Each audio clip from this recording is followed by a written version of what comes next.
Bugun men sizlarga 1 avgustdan boshlab O'zbekistonda aholiga, tadbirkorlarga, haydovchilarga, ijtimoiy yordam oluvchilarga va oddiy oilalarning kundalik xarajatlariga ta'sir qilishi mumkin bo'lgan o'zgarishlarga qanday tayyorlanish kerakligini tushuntirib beraman. Bu ma'lumot juda muhim. Chunki ko'pchilik odatda yangilikni kech eshitadi.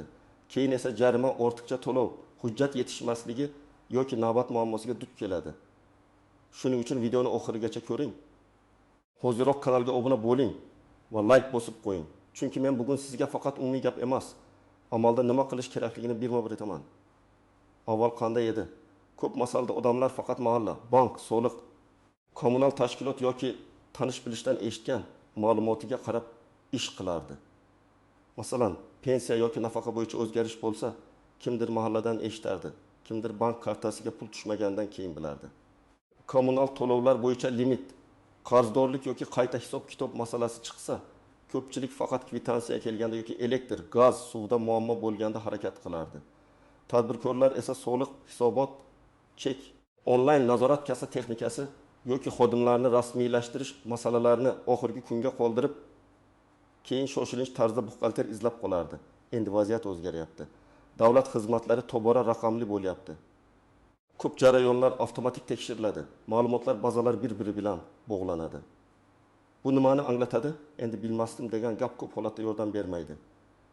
Agar sizning pasport ma'lumotingiz, doimiy yashash manzilingiz, telefon raqamingiz, bank kartangiz, soliq holatingiz, kommunal hisobingiz yoki avtomobilingiz bo'yicha ma'lumotlar tizimda noto'g'ri turgan bo'lsa, oddiy bir o'zgarish ham sizga muammo keltirishi mumkin. Shuning uchun 1 avgustdan oldin yoki aynan shu davrda eng muhim ish bu ma'lumotlaringizni tartibga keltirish, qarzdorlik va hujjatlarni tekshirish, rasmiy manbalardan xabar olishni odat qilishdir. Men buni qo'rqitish uchun aytmayapman. Aksincha, kim oldindan tayyorlansa, o'z pulini, vaqtini va asabini saqlab qoladi. Kim kechiksa, oddiy masala ham katta muammoga aylanishi mumkin. Birinchi e'tibor beriladigan yo'nalish bu kommunal to'lovlar. Elektr, gaz, suv, issiqlik, chiqindi to'lovi kabi xarajatlar oilaviy byudjetga bevosita ta'sir qiladi. Avval ko'pchilik oy oxiri taxminiy to'lov qilardi yoki hisoblagich ko'rsatkichini vaqtida kiritmasdi. Endi hisoblagich ma'lumotlari, subsidiya yoki kompensatsiya masalalari ko'proq elektron tizimlar orqali nazorat qilinadi. Masalan, oilada 5 kishi yashaydi, yozda konditsioner ishlaydi, muzlatgich, kir yuvish mashinasi, suv nasosi bor. Agar bu oila odatdagidan ko'proq elektr ishlatsa, tarif yoki limitdagi o'zgarish darhol seziladi. Oldin 2,5 ming so'm to'lagan oila keyingi oy 3,5 ming yoki 400 ming so'm to'lashi mumkin. Bu yerda muammo faqat narxda emas, balki oldindan reja qilinmagan xarajatda. Shuning uchun men har bir xonadonga birinchi navbatda hisoblagich ko'rsatkichlarini tekshirishni maslahat beraman. Elektr hisoblagichdagi raqam bilan ilovadagi yoki shaxsiy kabinetdagi raqam bir-biriga mos keladimi? Qarzdorlik yo'qmi? Oldingi oyda ortiqcha yoki kam hisoblangan summa bormi? Shuni ko'ring. Agar uy egasi boshqa, yashovchi boshqa bo'lsa, hisob kimning nomida turganini ham aniqlang. Chunki ba'zi oilalarda uy otaning nomida, to'lovni farzand qiladi. Telefon raqami esa boshqa odamga ulangan bo'ladi. Xabar kelmaydi, qarz yig'iladi. Keyin esa xizmat cheklanishi yoki katta summa chiqishi mumkin. Ikkinchi yo'nalish bu bank kartalari, kreditlar va to'lov intizomi. 1 avgustdan keyin banklar, to'lov tizimlari yoki davlat xizmatlarida yangi talablar, yangilangan tartiblar, shaxsni tasdiqlash jarayonlari kuchayishi mumkin. Oddiy odam uchun bu nimani bildiradi? Agar kartangizga bog'langan telefon raqami o'zingizniki bo'lmasa, pasportingiz yangilangan bo'lsa, bankdagi ma'lumot eski tursa, kredit to'lovi kechiksa yoki plastik kartangiz bloklangan bo'lsa, kerakli paytda pul yecha olmasligingiz mumkin. Masalan, bir kishi nafaqa yoki oylik oladi. Lekin karta eski raqamga ulangan. Bank SMS yuboradi, tasdiqlash kodi eski raqamga ketadi. Odam esa pulni ishlata olmay qoladi. Yoki boshqa misol, kichik tadbirkor terminal orqali savdo qiladi. Lekin bankdagi faoliyat turi, soliq ma'lumoti yoki hisob raqamidagi cheklov o'z vaqtida tekshirilmagan. Natijada to'lovlar kechikadi, mijoz ketadi, kunlik tushum kamayadi. Men tavsiya qiladigan eng oddiy ish bank ilovangizga kirib, pasport ma'lumoti, telefon raqami, karta muddati, kredit jadvali va avtomatik to'lovlarni tekshiring. Kredit bo'lsa 1 avgust atrofida to'lov sanasi dam olish kuni yoki bayramga to'g'ri kelmayaptimi, oldindan biling. Chunki ilk kun kechikish ham kredit tarixiga salbiy ta'sir qilishi mumkin. Keyin odam men atiga bir kun kechikdim deydi, lekin tizim buni kechikish sifatida ko'radi. Uchinchi yo'nalish bu soliq va tadbirkorlik. Kimlar xavotir olish kerak? Do'kon, kafe, salon, ustaxona, onlayn savdo, yetkazib berish, ijara xizmat ko'rsatish bilan shug'ullanadiganlar. Avval ba'zi odamlar kichkina ish hech kim tekshirmaydi deb o'ylardi. Endi to'lovlar elektronlashgani, kartadan kartaga o'tkazmalar ko'paygani, onlayn kassa va elektron hisob fakturalar kengaygani sababli pul aylanishi ko'proq ko'rinib turadi. Bu har doim ham yomon emas. Rasmiy ishlagan tadbirkor kredit olishi, tenderda qatnashishi mijoz oldida ishonchli ko'rinishi mumkin. Lekin hujjat tartibsiz bo'lsa, soliq qarzi, hisobot kechikishi yoki noto'g'ri faoliyat turi jarimaga olib kelishi mumkin. Masalan, ayol kishi uyida shirinlik pishirib sotadi, buyurtmalar Telegram orqali keladi, to'lovlar kartaga tushadi. Bir oyda 3 million so'm, keyingi oy taxmin million so'm, bayramda 15 million so'm tushum bo'lishi mumkin. Agar bu faoliyat muntazam bo'lsa, huquqiy shakl haqida o'ylash kerak. O'zini o'zi band qilish yakka tartibdagi tadbirkorlik yoki boshqa rasmiy shakl. Yana bir misol, yigit telefon aksessuarlari sotadi, to'lovning yarmi naqd, yarmi karta orqali. Onlayn kassa chek bermasa yoki tushum noto'g'ri ko'rsatilsa, keyin hisob kitobda savol tug'iladi. Shuning uchun tadbirkorlar 1 avgustdan oldin buxgalter bilan o'tirib, soliq qarzi, hisobot muddati, kassaning ishlashi, bank hisob raqami va shartnomalarni tekshirishi kerak. 4-yo'nalish bu ijtimoiy yordam, pensiya, nafaqa va subsidiyalar. Bu masala juda nozik, chunki ko'p oilalar uchun har oy tushadigan 500 ming, 700 ming yoki 20 million so'm katta yordam. Avval odamlar hujjat topshirib javobni kutardi. Endi esa ko'p ma'lumotlar avtomatik tekshiriladi. Oila tarkibi, daromad, mulk, avtomobil, bankdagi ayrim ma'lumotlar doimiy yashash manzili. Agar siz ijtimoiy yordam olishni istasangiz, lekin oila tarkibida aslida chetga ketgan odam hali ro'yxatda turgan bo'lsa, yoki daromadi bor shaxs hujjatda boshqa ko'rsatilgan bo'lsa, tizim arizani rad qilishi mumkin. Ba'zan odam haqiqatan ham yordamga muhtoj bo'ladi, lekin hujjatdagi xato sababli yordam ola olmaydi. Masalan, oilada ona 2 farzandi bilan yashaydi, turmush o'rtog'i chet elda ishlaydi, lekin pul muntazam yubormaydi. Mahalla oilani kam ta'minlangan deb biladi, ammo hujjatda xotin bir manzilda, daromad esa noto'g'ri aks etgan bo'lishi mumkin. Yoki pensioner ayolning plastik kartasi nevarasining telefon raqamiga ulangan, SMS'lar nevaraga boradi. Pensioner esa o'z to'lovidan bexabar qoladi. Bunday holatlarda aybni faqat tizimga yuklash to'g'ri emas. Hujjatlarni aniqlashtirish kerak. Kimlar ko'proq e'tiborli bo'lishi kerak? Birinchi navbatda kredit olganlar, kommunal qarzborlar, subsidiya yoki nafaqa olayotganlar, tadbirkorlar, onlayn savdo qilayotganlar, avtomobili borlar, ijaraga uy berayotganlar, chet elga chiqmoqchi bo'lganlar va hujjati eski bo'lganlar. Chunki o'zgarishlar odatda aynan ma'lumot, to'lov, tartib va nazorat bilan bog'liq bo'ladi. Kimlar kamroq xavotir olsa bo'ladi? Hamma hujjati joyida, qarzi yo'q, telefon raqami o'z nomida, bank ma'lumotlari yangilangan.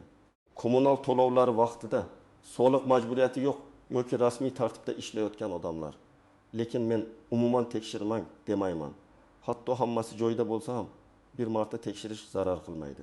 Chunki eng katta muammolar ko'pincha odam o'zi bilmagan kichik xatodan boshlanadi. Haydovchilar ham alohida e'tibor berish kerak. Jarimalar, sug'urta, texnik ko'rik, ishonchnoma, avtomobil hujjatlari, davlat raqami. Yo'l harakati qoidalari bo'yicha elektron tizimlar ishlayotgan bir paytda eski jarima yoki muddati o'tgan hujjat yo'lda muammo bo'lishi mumkin. Masalan, odam mashinani qarindoshidan olgan, sug'urta bor deb o'ylaydi. Lekin sug'urtada uning ismi kiritilmagan yoki texnik ko'rik muddat o'tgan, lekin haydovchi eslamaydi.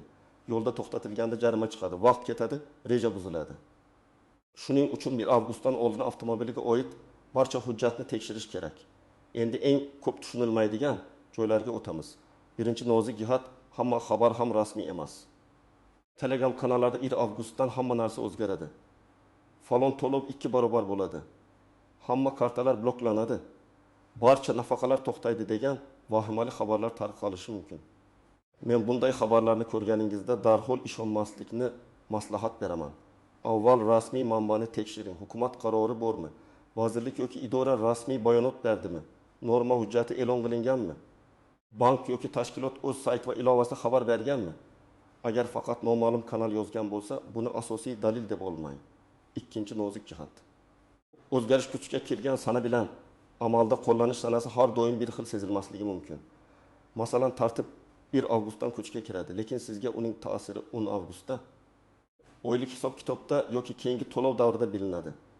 Kommunal to'lovda bu oy oxirida ko'rinishi mumkin, kreditda navbatdagi to'lov sanasida, soliqda esa hisobot topshirish vaqtida. Shuning uchun 1 avgust kuni hech narsa bo'lmadi. Demak, xabar yolg'on deb o'ylamang. Ko'p narsa hisob-kitob davri bilan bog'liq. Uchinchi nozik jihat, ayrim imtiyozlar hamma uchun emas, aniq toifadagi odamlar uchun bo'ladi. Masalan, ijtimoiy himoyaga muhtoj oilalar, nogironligi bo'lgan shaxslar, pensionerlar, yosh oilalar, talabalar, tadbirkorlarning ma'lum guruhi yoki hududiy dastur ishtirokchilari uchun alohida tartib bo'lishi mumkin. Odamlar esa hamma oladi deb o'ylab, keyin rad javobidan norozi bo'ladi. Shuning uchun imtiyoz borligini eshitsangiz, birinchi savol shunday bo'lsin: bu kimlarga tegishli, qanday shartlari bor, qaysi hujjat kerak, qayerga murojaat qilinadi, muddati qachongacha? To'rtinchi nozik jihat, qarzdorlik va xatolikni yashirish emas, vaqtida to'g'rilash foydaliroq. Ba'zi odamlar hozircha tegmay turay, balki o'zi o'tib ketar deydi. Lekin elektron tizimlarda eski qarz ham turaveradi. Xato ma'lumot ham turaveradi. Keyin kredit olmoqchi bo'lganda, subsidiya so'raganda, avtomobil rasmiylashtirganda yoki bank operatsiyasida muammo chiqadi. Agar 1000 so'mlik qarz bo'lsa, hozir to'lash oson. Ustiga jarima, penya yoki xizmat cheklovi qo'shilgandan keyin esa yoqimsiz bo'ladi. 5-chi nozik jihat, boshqa odam nomidagi telefon raqami.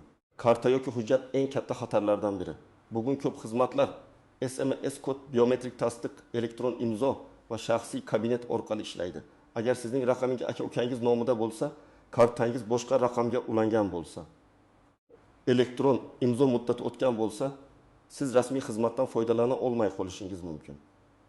Ayniqsa pensionerlar, chekka hududdagi odamlar va telefon raqamini tez-tez almashtiradiganlar bunga e'tibor berishi kerak. Endi men sizga aniq nima qilish kerakligini aytaman. Birinchi qadam, shaxsiy hujjatlaringizni tekshiring. Pasport yoki ID karta amal qilish muddati tugamaganmi? Familiya, ism, tug'ilgan sana, yashash manzili to'g'ri yozilganmi? Farzandlar hujjati joyidami? Nikoh yoki ajrim hujjatlari kerakli joyda bormi?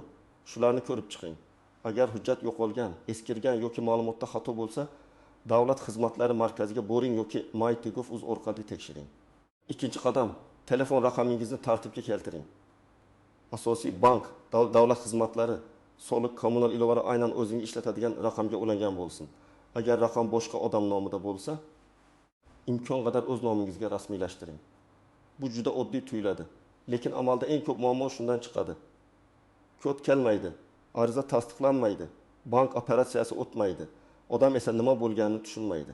Uchinchi qadam, kommunal hisoblarni tekshiring. Elektr, gaz, suv, issiq suv, chiqindi, internet va boshqa to'lovlar bo'yicha qarzdorlikni ko'ring. Hisoblagich ko'rsatkichni suratga olib qo'ying. Agar ilovadagi raqam bilan hisoblagichdagi raqam farq qilsa, xizmat ko'rsatuvchi tashkilotga murojaat qiling.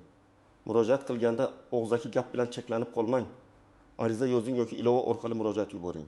Arizada manzil, abonent raqami, hisoblagich raqami, muammo, mazmuni va telefon raqamingizni aniq yozing.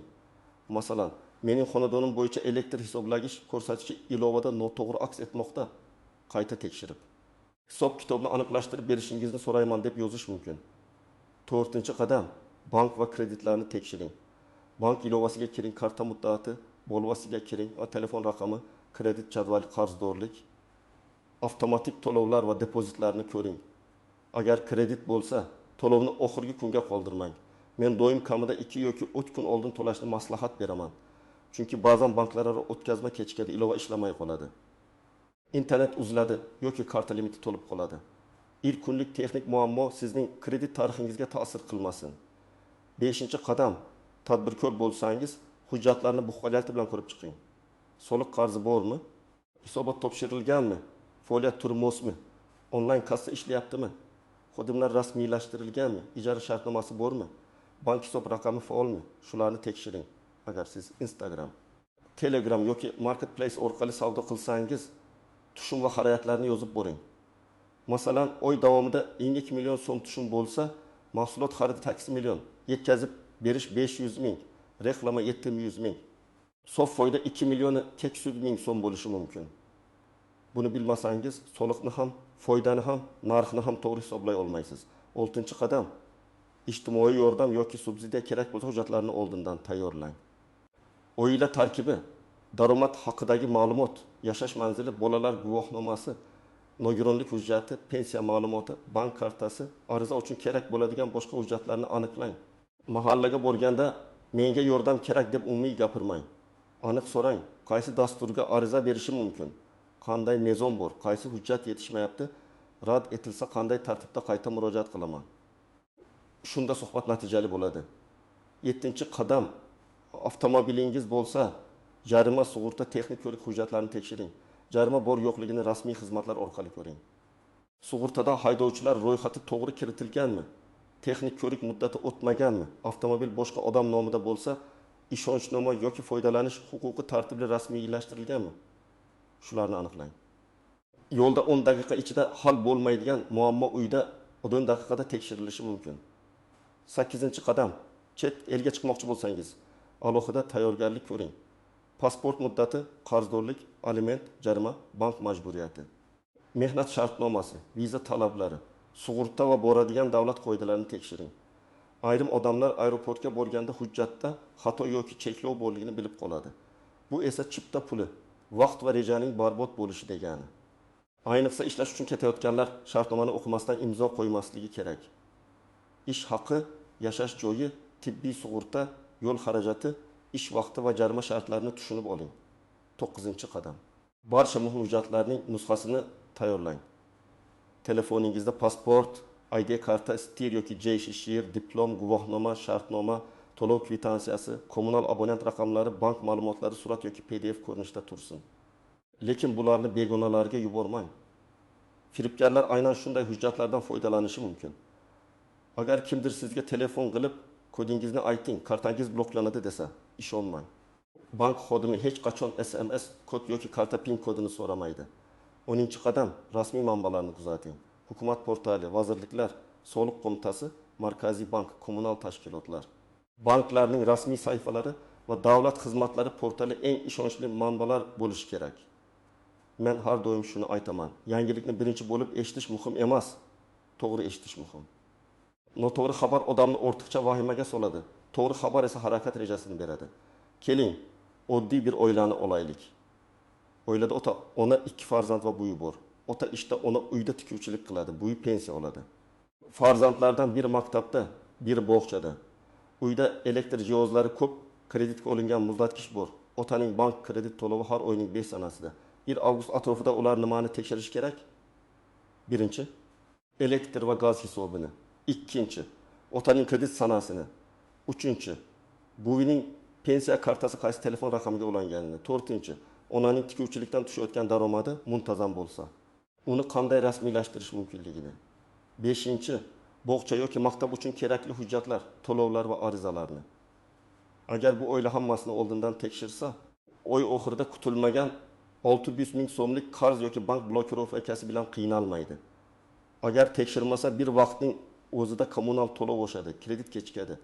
Pensiya kartasida muammo chiqadi, bola hujjati yetishmaydi. Muammo bitta emas, bir nechta bo'lib yig'iladi. Menimcha eng katta xato ham shu. Odamlar har bir masalani alohida kichik narsa deb ko'radi. Lekin ular bir oy ichida bir joyga yig'ilganda oilaviy budjetga kuchli bosim beradi. Xulosa qilib aytsam, 1 avgustdan boshlanadigan har qanday o'zgarishga tayyorlanishning eng to'g'ri yo'li bu vahima qilish emas, hujjat, to'lov, qarzdorlik, bank, soliq, kommunal va ijtimoiy yordam masalalarini tartib bilan tekshirishdir. Hamma narsa birdan o'zgarmasligi mumkin, lekin tayyor odam yutadi. Hujjati joyida bo'lgan, qarzini bilgan, rasmiy manbani kuzatgan, bank va telefon raqamini tartibga keltirgan odam kutilmagan muammolardan ancha himoyalangan bo'ladi. Siz hozirning o'zida 3 ta ishni qiling. Kommunal qarzingizni tekshiring. Bank ilovangizdagi ma'lumotlarni ko'ring. Pasport va telefon raqamingiz rasmiy xizmatlarga to'g'ri ulanganini aniqlang. Keyin oilangizdagi pensioner, talaba, tadbirkor yoki haydovchi bo'lsa, ularga ham shu ma'lumotni tushuntiring. Chunki bitta odamning tayyorgarligi butun oilani muammodan saqlab qolishi mumkin. Sizningcha 2 avgustdan keyingi o'zgarishlar odamlar uchun yengillik bo'ladimi yoki qo'shimcha xarajat keltiradimi? Fikringizni izohlarda yozib qoldiring. Video foydali bo'lgan bo'lsa, like bosing, kanalga obuna bo'ling va yaqinlaringizga yuboring.